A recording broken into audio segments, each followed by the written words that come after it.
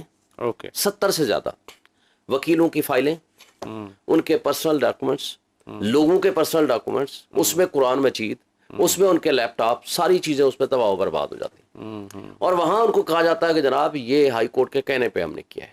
وہاں ان کے جو لوگ آتے ہیں سی ڈی اے کے, وہ ان کو کہتے ہیں. اور رات کی تاریکی میں جب لوگوں کو پتہ چلتا ہے, وکیل پہنچتے ہیں, ان کو گرفتار کر لیا جاتا ہے. اور گرفتار بھی ایسے نہیں کرتے کہ وہ ان کو رجسٹر کریں کہ جی ایف آئی آر کٹ گئی, بندے اٹھا کے لے جاتے ہیں. یہ پروٹیسٹ کرتے وقت ہوتے ہوئے وہاں پہنچتے ہیں. یہ پروٹیسٹ تھا. اس میں غلطی کہاں ہوئی, ہمارے اسلام آباد بار کونسل کے جو لیڈرز تھے, اس کو لیڈ کر کے لے کے آ رہے تھے, وہ بیچ میں سے غائب ہو گئے, وہ اپنے دفتر چلے گئے. اب جب جا کر اپنے دفتر میں بیٹھ کے پیزے کھانے شروع ہو گئے تو جو لوگ تھے وہ فری لانس بن گئے. اور فری لانس بن کے انہوں نے کوئی ہائی کورٹ پہ اٹیک نہیں کیا, انہوں نے احتجاج کیا. اس میں سے ہوا یہ کہ 8-10 بندے جو چیف جسٹس صاحب نے سنا کہ جناب یہ احتجاج ہو رہا ہے, وہ باہر نکلتے ہیں. وہ باہر نکلتے ہیں, باہر نکل کے ان کے ساتھ مذاکرات ہوتے ہیں. اس مذاکرات کے نتیجے میں ہوتا یہ ہے کہ ان کی تھوڑی بہت, جس کو کہتے ہیں نا ادب و احترام کا رشتہ برقرار نہیں رہتا. یہ ہے ٹوٹل واقعہ. اس کے بعد کورٹ یہ کہتی ہے بار کونسل کو کہ جی جن لوگوں نے یہ ہمارے ساتھ بدتمیزی کی ہے یا گفتگو کا انداز ٹھیک نہیں تھا, ان کے خلاف ایکشن لیا جائے. جو کہ بار کونسل کا اختیار تھا کہ وہ لائسنس سسپینڈ کر سکتی تھی اور اس پہ پروسیڈ کر سکتی تھی ان اکارڈنس ود لا. ہوا یہ کہ غصے میں آ کر کے رجسٹرار صاحب نے تھرو پولیس آفیشل جو وہاں موجود تھا ان کے ذریعے دہشت گردی کی ایف آئی آر کٹا دی. نہ کوئی وہاں زخمی ہوا, نہ کسی نے کسی کو کوئی تھپڑ مارا, نہ کسی نے کسی کو کوئی گالیاں دی, نہ کوئی ایسی ریکارڈنگ موجود ہے کہ کسی نے کسی کو مارا ہو, گولی چلائی ہو, یا خدا نہ خواستہ کوئی بندہ اسلحے کے ساتھ ہو. نہیں, اس کے بعد کنٹیمپٹ آف کورٹ کی جو پروسیڈنگ, میں سر 3 چیزیں بتاتا ہوں, میں واضح کر دیتا ہوں. رائٹ, نہ دہشت گردی وہاں ہوئی ہے, نہ کوئی کرمنل ایکٹ ہوا ہے. ہاں, اگر کسی جج کے ساتھ کوئی بدتمیزی ہوئی ہے تو آپ اس کو میکسیمم یا ڈسپلن کی خلاف ورزی کہہ سکتے ہو یا کنٹیمپٹ آف کورٹ کہہ سکتے ہو. کنٹیمپٹ آف کورٹ اس لیے نہیں ہے کہ کورٹ کے اندر پروسیڈنگز نہیں ہوئی ہے, یہ چیمبر کے بھی باہر جو لان کا حصہ ہے یا اندر ان کا جو لابی ہے ان کے ہاں بیٹھ کے بات ہوئی ہے, کھڑے ہو کے بات ہوئی ہے یا بیٹھ کے بات ہوئی ہے. اب اس کے بعد ہوا کیا, کنٹیمپٹ آف کورٹ پروسیڈنگ شروع ہو گئی جو کہ وچ از پینڈنگ. ڈسپلنری پروسیڈنگز کے لیے ہائی کورٹ نے ان کو لکھ دیا وچ از پینڈنگ. لائسنس سسپینڈ کر دیے چیف جسٹس صاحب نے, جو خود ان کے بقول کہ وہ وکٹم تھے یا ان کے ساتھ بدتمیزی ہوئی تو ان کو تو نو ون کین بی اے جج آف ہز اون کاز, ان کو تو اس پہ بیٹھنا نہیں چاہیے تھا. انہوں نے لائسنس سسپینڈ کر دیے, سبسیکوئنٹلی ریسٹور ہو گئے 60 دن بعد, جو آٹومیٹکلی لا کی ایک پروویژن ہے. کرمنل مقدمے بنتے ہی نہیں تھے جو ان کے ساتھ زیادتی اس میں وکلاء کے ساتھ ہوئی ہے. ہاں, جن وکلاء نے وہاں کو بدتمیزانہ رویہ رکھا ہے ان کو ان کے کنڈکٹ کی حد تک سزا مل سکتی تھی نا, جو کہ لائسنس سسپینڈ ہو گیا. لیکن آپ اس میں صرف ایک اس کو واضح کرنا چاہتا تھا. اس کے بعد اب آگے آتا ہوں. جی جی. اس کے بعد ہمارے وکیلوں کو 1.5 مہینہ جیلوں میں رکھا گیا, اور کئی لوگوں کو جو وہاں تھے بھی نہیں, وہاں موجود ہی نہیں تھے, وہ ان کی سی ڈی آر نکالے گی کہ وہ تھے ہی نہیں. اور اس کے بعد ان کو اٹھا کر کے جس طرح مجرموں کی طرح بیہیو کیا گیا, یہ زیادتی تھی, مس یوز آف اتھارٹی تھی. بیسیکلی یہ ایک ماحول کریٹ کیا گیا کسی طرح بینچ اینڈ بار کے درمیان تعلقات خراب کیے جائیں اور شاید کوئی تھرڈ فورس یا کوئی بھی شخص اس کا فائدہ اٹھائے. تو یہ تھے اس کے واقعات اور حالات. جہاں تک ہے سوسائٹی میں ہم کیسے پازیٹیو رول ادا کر سکتے ہیں, میں نے تو یہ آپ نے بھی دیکھا ہوگا کہ لاہور میں اور گجرانوالہ میں وکلا نے ایسا بھی کیا ہے کہ ایک جج کو جو ہے نا اس کی کرسی پہ جا کے مارنا شروع کر دیا. یہ انڈیویجول کیسز ہوں گے. دیکھیں جہاں غلط ہے ہم اس کو ہم نے. اچھا ایک اور بات بتاؤں, اس واقعے کو پورے پاکستان کی لیگل فلٹرنیٹی نے کنڈیم کیا. ہم بھی کنڈیم کرتے ہیں کہ وکیلوں کو وہاں جانا ہی نہیں چاہیے تھا. اگر وکیلوں کا کوئی ایشو تھا تو ان کی لیڈرشپ کو چاہیے تھا کہ اپنے بار ایسوسیشن کے ہاں اجلاس کرتے, لیگل ریکورس کرتے, لیگل طریقہ کار اڈاپٹ کرتے اور اس کے نتیجے میں پروسیڈ کرتے. آئندہ کے لیے ایز اے پریزیڈنٹ آپ کے ذہن میں ہے کچھ کہ کیا وکلاء کو ایسا کیا جائے کہ وہ جو انڈیویجول کیسز ہیں وہ بھی کنڈیمیبل ہیں؟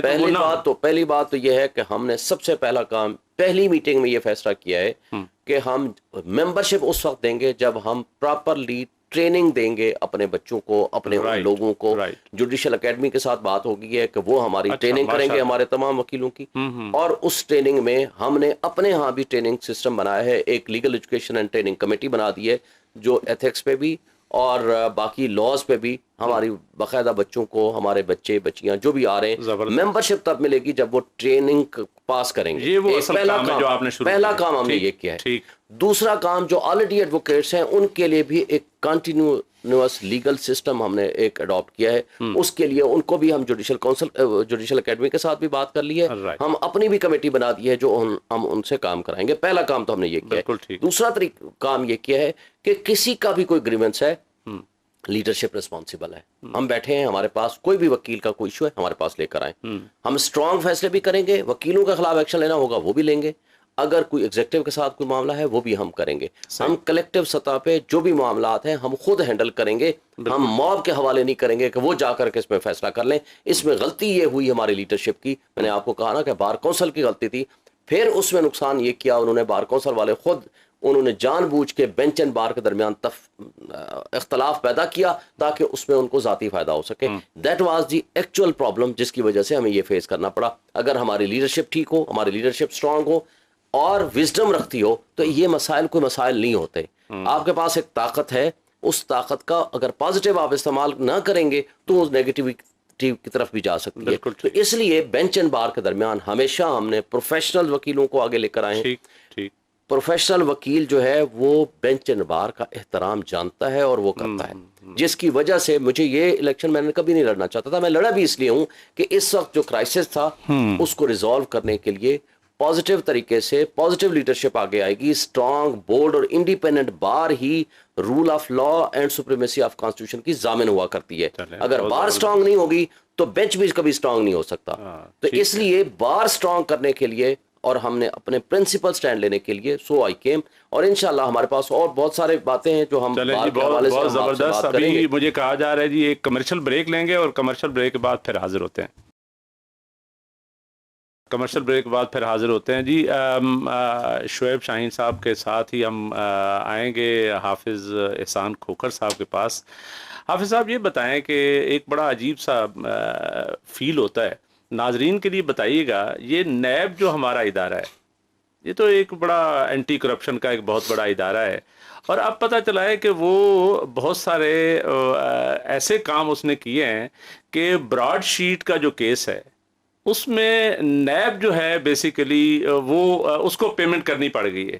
جیسے یہ نیب دوسروں سے کرپشن کے پیسے مطلب وصول کرتا ہے, اسی طریقے سے کہیں اور گنوار آئے اور براڈ شیٹ کا بہت بڑا کیس ہے. آپ کو پتہ ہے کعبے موسوی نے کیا کہا ہے اس کے متعلق, کیا خیال ہے؟ بڑی عجیب سی فیلنگ ہوتی ہے کہ اب نیب جو ہے وہ ایک آلموسٹ ملزم بنتا جا رہا ہے براڈ شیٹ کے حوالے سے. بیگ صاحب, دنیا کی جتنی بھی انٹیلیجنس ایجنسیز ہوتی ہیں, چاہے وہ آپ کی ٹیکس کی ایجنسیز ویجنس کی آئیں, چاہے آپ کی اینٹی کرپشن ایجنسیز آئیں, ان کے پاس ایک فیسلٹی ہوتی ہے کہ وہ پرائیویٹ ڈیٹیکٹرز کو بھی انگیج کرتے ہیں, اور دنیا کے جو ڈیولپ ملک ہیں ان کے اندر یہ پریکٹس چلتی ہے. اور پرائیویٹ ڈیٹیکٹرز ایون یہ ہے کہ کرمنل انویسٹیگیشنز جو ہے, جو offenses ہے اس کے اندر بھی آتے ہیں, اور وہ ایویڈنس کو اکٹھا کرتے ہیں اور پھر اس ایویڈنس کو اس ایجنسی کے پریزنٹ کرتے ہیں, اور وہ ایجنسی جو ہے اس کو کورٹ آف لاء کے اندر وہ لے کے آتی ہے. جب ہمارا ملک کے اندر نیب لاء آیا, پہلے جو پچھلی گورنمنٹ تھی 97 والی, انہوں نے ایک احتساب لاء لے کے آئے. پھر جب جنرل مشرف آئے تو انہوں نے احتساب کا جو ہے ایک لاء 99 کا آرڈیننس آیا. اس 99 کے آرڈیننس کے اندر آ کے تو انہوں نے مختلف جو چیزیں تھیں جسے ہم آف شور ایسٹس کہتے ہیں, اس کے اندر یہ ایک ایگریمنٹ جو ہے وہ کیا, اور اس ایگریمنٹ کی جو ساری حقیقتیں ہیں وہ اس وقت آئیں کہ جب یہ پیمنٹ آئی اور اس پیمنٹ کے اوپر ایک کمیشن بنا اور وہ سپریم کورٹ کے ایک ریٹائر جج سے انہوں نے اس کو کہا, اور اس کا نام بھی براڈ شیٹ رپورٹ کمیشن کے نام سے آئی, اور اس کے اندر 3-4 چیزیں جو ہیں وہ بڑی امپورٹنٹ آئیں. ایک اس کے اندر یہ آئی کہ جو نیب کا اس دور کا ایگریمنٹ تھا اس ایجنسیز کے ساتھ, اس کے اندر پراپر ڈیو لیگل کنسیڈریشن جو ہے وہ نہیں کی گئی. ایگزیکٹلی میں یہی بات کہنے والا. دوسرا اس کے اندر یہ آیا کہ جو اس دور کے پروسیکیوٹر جنرل نیب تھے انہوں نے نہ ہی پراپر اسسٹ کیا نیب کے چیئرمین کو, اور دوسرا یہ تھا کہ ان کا جو فیملی ممبرز تھے وہ اسی کمپنی کے پاس امپلائی کے طور پہ بھی کام کر رہے تھے. تیسری اس چیز کے اندر یہ آئی کہ اس ایگریمنٹ کے اندر ایسی چیزیں ڈال دی گئیں جس کا ٹلٹ جو تھا وہ ٹورڈز براڈ شیٹ کمپنی کی طرف سے آیا.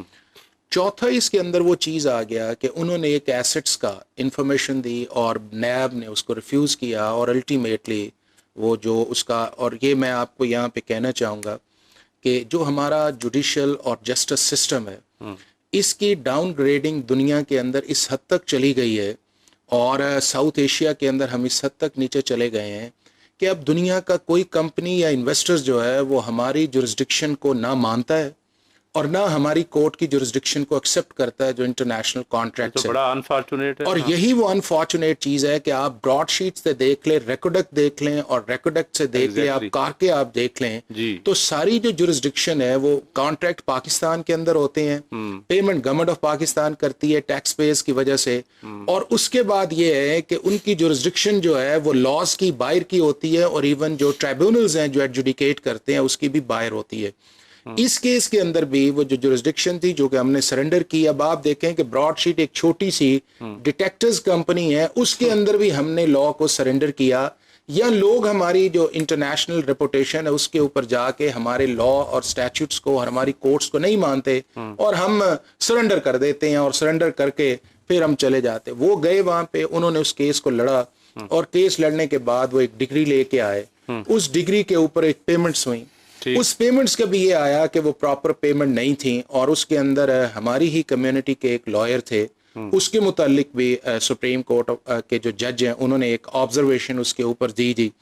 اس کے بعد اگلی چیز یہ آئی کہ پیمنٹس بھی انہیں کر دی گئی, اور اس کے بعد اب آپ نے دیکھا ہے کہ, اور اس پیمنٹ کے اندر بھی آپ یہ دیکھیں کہ کمپنی کوئی اور تھی, پیمنٹ اس کمپنی نے اپنے آپ کے جو چیزیں تھیں وہ کسی اور کو دیں, اس کے بعد اس پیمنٹ اس کمپنی کو دی گئی, اور پھر ہوا یہ کہ ہم نے اب یہ مان لیا جو آج کل میڈیا کے اندر آ رہا ہے کہ وہی شخص جو تھا وہ اب کہہ رہا ہے کہ جی یہ جو پولیٹیکلی چیزیں جو ہیں وہ میرے پاس اس چیز کے اندر نہیں ہے. تو میں یہ سمجھتا ہوں کہ ایک بہت بڑا کوسچن مارک ہے ہمارے لیگل سسٹم کے اوپر, ہمارے نیب کے اوپر, ہماری جو ایجنسیز ہیں ان کے اوپر, کہ ہمیں اپنے سسٹم کو اسٹرینتھن کرنا چاہیے. کتنا افسوسناک ہے کہ وہ نیب جس نے وصولیاں کرنی تھیں, کرپشن کا پیسہ واپس لانا تھا, وہ اب پیسہ تو ایک بھی نہیں لایا, اور اوپر سے باہر نہیں. یہ دیکھیں نا کہ یہ آپ دیکھیں کہ 2001-2 کی بات ہے, یہ چل رہا ہے, اور اس کے بعد پیمنٹ جو ہے وہ آلموسٹ میرا خیال ہے 2008-9 میں وہ دوبارہ ججمنٹ آئی, اور پھر جو پچھلی پی ٹی آئی کی پی ایم ایل این کی گورنمنٹ تھی اس کے اندر اس کی پیمنٹس کی گئی. تو آپ یہ دیکھیں کہ 20-22 سال اگر یہ چیز چلتی رہی ہے, تو جس طرح میں نے پہلے آپ سے کہا کہ یہ بہت بڑا کوسچن مارک ہے ہمارے انسٹیٹیوشنز کے اندر, ہماری اتھارٹیز کے اندر, ہمارے لیگل سسٹم کے اندر. اس چیز کو اکنالج کیا جانا چاہیے کہ ہمارا پرسیپشن بھی ٹھیک نہیں ہے اور ہماری ورکنگ بھی ٹھیک نہیں ہے. اسی پرسیپشن کا نتیجہ یہ ہے کہ آپ کے ملک کا پٹواری سے لے کے چیف سیکرٹری تک آپ کی جو جوڈیشل جورسڈکشن ہے اس کے اوپر بھی کوسچن مارک کرتا ہے, آپ کا سٹیزن بھی جو ہے وہ بھی اس کے اوپر کوسچن مارک کرتا ہے. اور جو ہم نے 1935 کا انڈیا ایکٹ انہیرٹ کیا ہوا ہے اور اسی کے اندر یہ سارا جوڈیشل سسٹم چل رہا ہے, اسے میجر اوور ہالنگ کی ضرورت ہے. اور دوسرا جو آپ نے شاہین صاحب سے پارلیمنٹری اوور سائٹ کا کہا تھا, یہ بڑا ہی امپورٹنٹ ہے کہ جوڈیشری جو ہے اس کا اپوائنٹمنٹ پروسیس بھی ٹرانسپیرنٹ آنا چاہیے, اور اس کی پبلک ہیئرنگ آنی چاہیے. ہماری جو بار ایسوسیشنز ہیں وہ ہمیشہ اس چیز کے اوپر ایک سوال اٹھاتی ہیں, اور ریفرنسز بھی اندر بھی کہتی ہیں کہ ہمارا جو سپیریئر جوڈیشری کا پروسیس ہے اس کو اور ٹرانسپیرنٹ آنا چاہیے, اچھے لوگ اس کے اندر آنی چاہیے. ہاں یہ تو ایک لانگ ڈیبیٹ ہے. اور دوسرا اس کے اندر جو پارلیمنٹری اوور سائٹ ہے جو 56 اور 62 کے اندر تھا کہ جو سپریم جوڈیشل کاؤنسل کا ایک کانسیپٹ نہیں تھا, اور اس کو پھر 70 اس کو ایک اندر 62 کے اندر ایک امینڈمنٹ آئی, اس امینڈمنٹ کو جو ہے وہ پھر 73 کا جو کانسٹیٹیوشن ہے اس کے اندر انکارپوریٹ کیا گیا. تو اس کے اندر جو پارلیمنٹ کا رول ہے وہ دونوں جگہ پہ آنا چاہیے. اور میں تو اس میں یہ کہوں گا کہ اگر پارلیمنٹ کی 2 کمیٹیز بنی ہوئی ہیں, جوڈیشل کمیشن, میرا خیال ہے کہ آپ بالکل صحیح کہہ رہے ہیں, یہ ایک لمبی ڈیبیٹ ہے, آن گوئنگ ہے. شاہ خاور صاحب کے پاس آئیں گے. جی CRPC 1898 کا پتہ نہیں پڑا ہوا ہے, اور ہمارا جو یہ جوڈیشل کرمنل جسٹس سسٹم ہے اس میں تو اب ظاہر ہے بہت سارے سٹیپس ہیں. اب شروع ہوتے ہیں کہ سب سے پہلے ایک کوئی کرائم ہوا اور پولیس کے پاس گئے, اور پولیس سے ہی کام سٹارٹ ہوا. وہی FIR جو پولیس والا کاٹتا ہے وہ سپریم کورٹ آف پاکستان میں بھی وہی ڈسکس ہو رہی ہوتی ہے. تو اس میں آپ کیا سمجھتے ہیں, کیا ریفارمز پولیس میں, کیا ریفارمز چاہیے اس موقع پہ؟ ریفارمز کی ضرورت نہیں ہے, آپ کیا سمجھتے ہیں؟ بالکل آپ کی بات ٹھیک ہے کہ ہمارے جو پروسیجرز ہیں یا ایون جو پینل لاز ہیں, پاکستان پینل کوڈ ہے, کرمنل پروسیجر کوڈ, یہ تو 19ویں صدی میں بنے ہوئے ہیں. اور اگر آپ ویسے اس کو جو اسکیم آف لا کو دیکھیں وہ برا نہیں ہے. میں آپ کو بتاؤں اس میں ایک دیکھیں نا, ایک پاکستان پینل کوڈ ہے, اس میں ایک انسان جو ایک جرم کر سکتا ہے, جو معاشرے میں ہو سکتا ہے, میں سمجھتا ہوں کہ سارے جرائم کا احاطہ اس میں موجود ہے. نہیں کوئی تھوڑا سا ڈیفرنٹ نہیں ہو گیا؟ سائبر کرائم آ گیا, ٹیررزم آ گیا, تو پھر انوویشنز ہوتی رہتی ہیں, تو اس کی گنجائش بھی موجود ہوتی ہے. ٹھیک.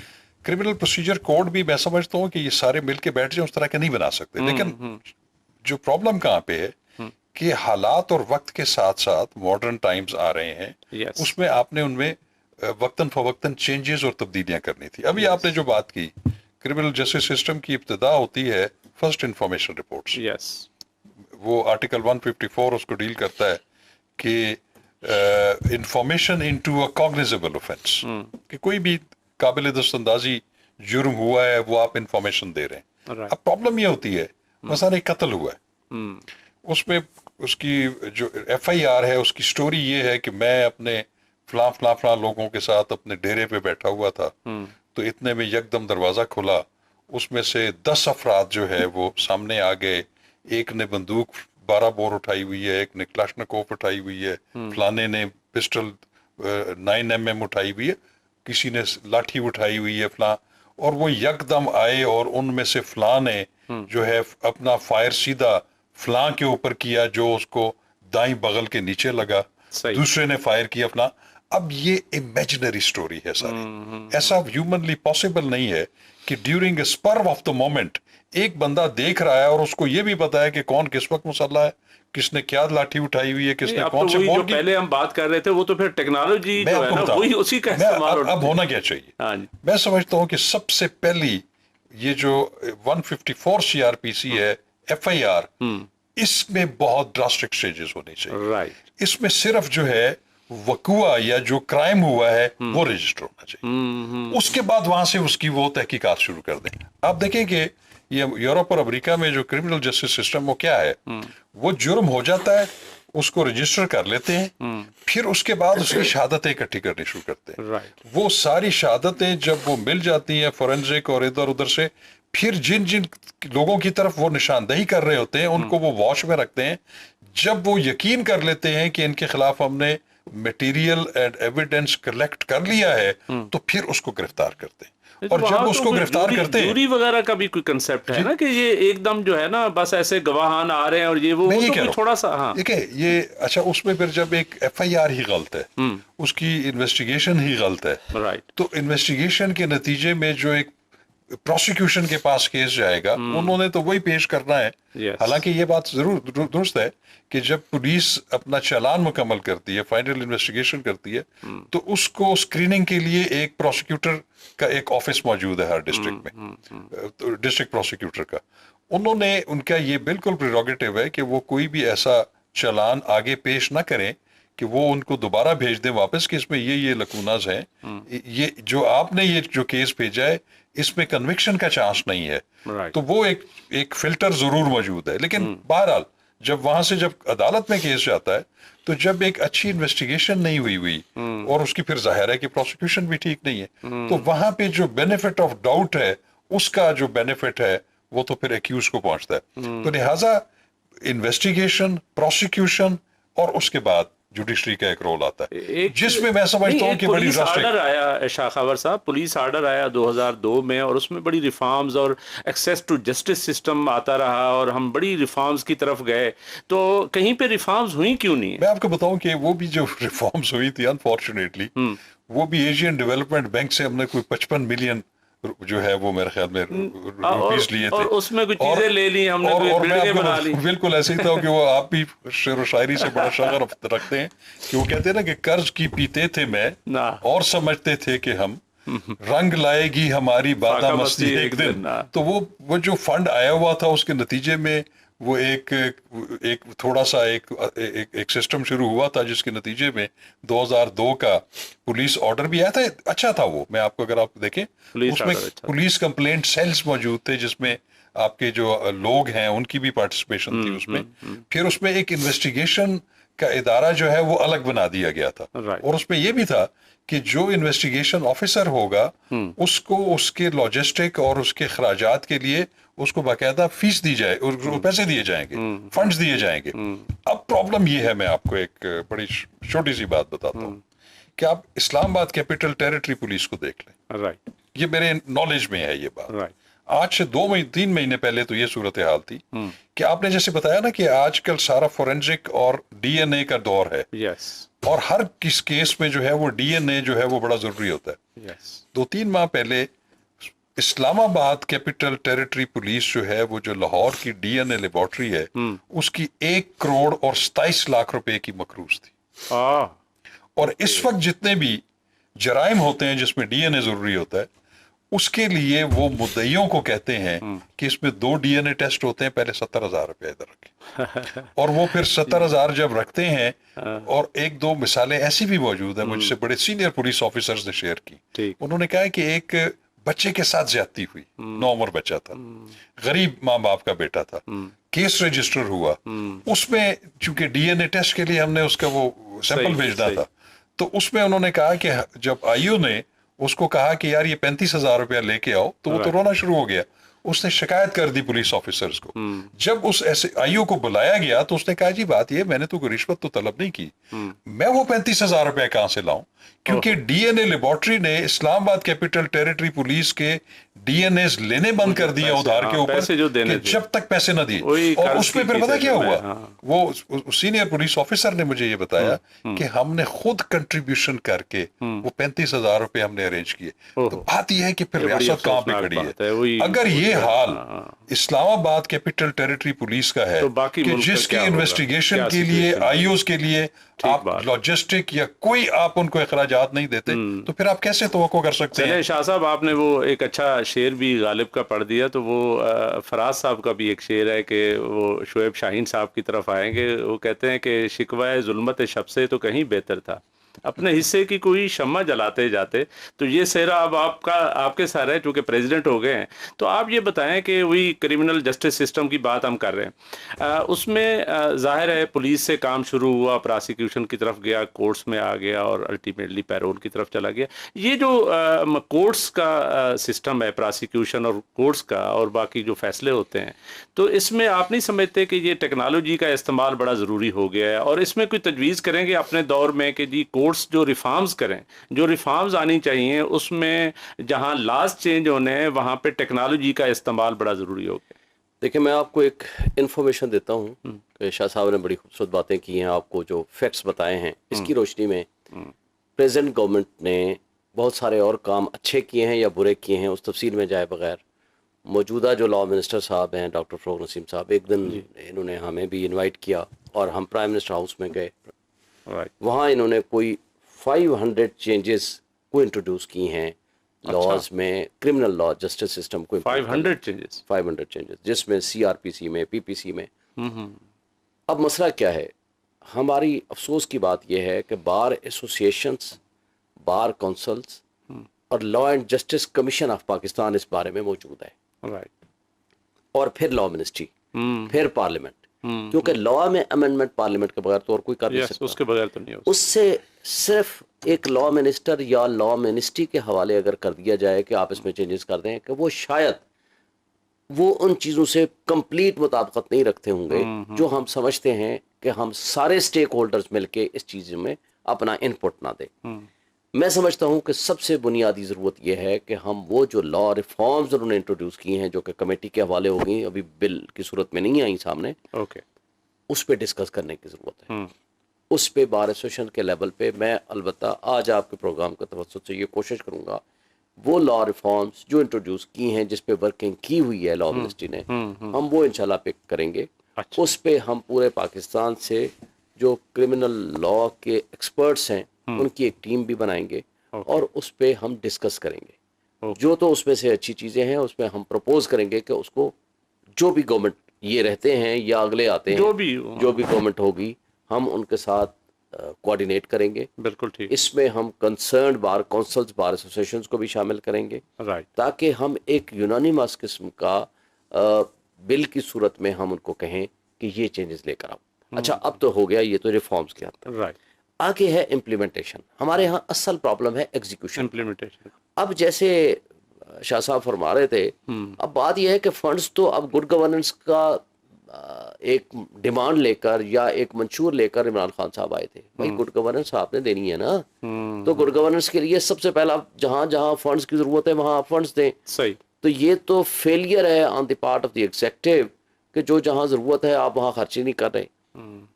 اور پھر اس کے ساتھ ساتھ جیسے پہلے باہر کی دنیا میں ہے کہ آپ ایک انڈیپینڈنٹ اس کے اندر موجود ہے، انڈیپینڈنٹ انویسٹیگیٹنگ ایجنسیز بنائیں تاکہ لوگ ایک پولیس کے اوپر صرف انحصار نہ کریں، کیونکہ اب مسئلہ کیا ہے؟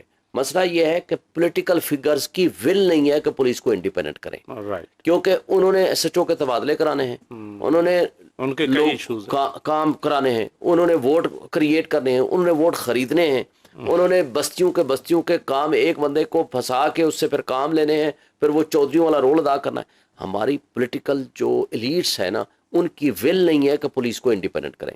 جب تک پولیس انڈیپینڈنٹ نہیں ہوگی اس وقت تک کچھ نہیں ہونے والا، کچھ نہیں ہوگا۔ اور پھر اس کا احتساب بھی ضروری ہے۔ اگر ثابت ہو جائے، بڑا اچھا شروع کیا تھا ڈی اے جی عمر شیخ نے، بڑا اچھا کام شروع کیا تھا، وہ کہتا تھا بھائی جو وہ ایس ایچ او یا آئی او ثابت ہو جائے گا کہ اس نے بےایمانی کی ہے نا تو اسی ملزم کے ساتھ وہیں میں بند کروں گا۔ اور اس نے ڈی جی خان میں بھی کیا، لاہور میں بھی کیا، لیکن اس کو رہنے نہیں دیا گیا، اس کو بھی ہٹا دیا۔ دیکھیں جب تک آپ یہ نہ کریں کہ اگر آئی او نے ملزم کے ساتھ دیا ہے کسی بھی گڑبڑ کر کے تو ابیٹمنٹ میں آ گیا نا، تو ابیٹمنٹ میں اس کے خلاف بھی اسی طرح پرچہ ہونا چاہیے۔ جب تک اس کو بند نہیں کریں گے، وہ احتساب کا نظام آپ سٹرونگ نہیں کریں گے تو یہ آپ اچھائی کی توقع نہیں رکھ سکتے۔ اس پہ بہت ڈسکس ہو سکتا ہے جی۔ میں شکر گزار ہوں، thank you very much Shoaib Shaheen sahab کا، آپ نے اتنا سارا اپنا ویلیویبل ٹائم دیا۔ حافظ احسان کھوکر صاحب کا بہت مہربانی، آپ نے مجھے پتہ ہے بزی تھے، آپ نے ٹائم نکالا۔ شاہ صاحب آپ نے تو بہت مہربانی کی اور بڑے عرصے بعد وہ جو ہے نا آپ نے اتنا ٹائم دیا ہے کہ میں جتنا شکریہ ادا کروں کم ہے۔ تو ناظرین آج کے پروگرام سے اجازت، اگلے پروگرام تک حسن بیگ کو اجازت دیجیے، اللہ حافظ۔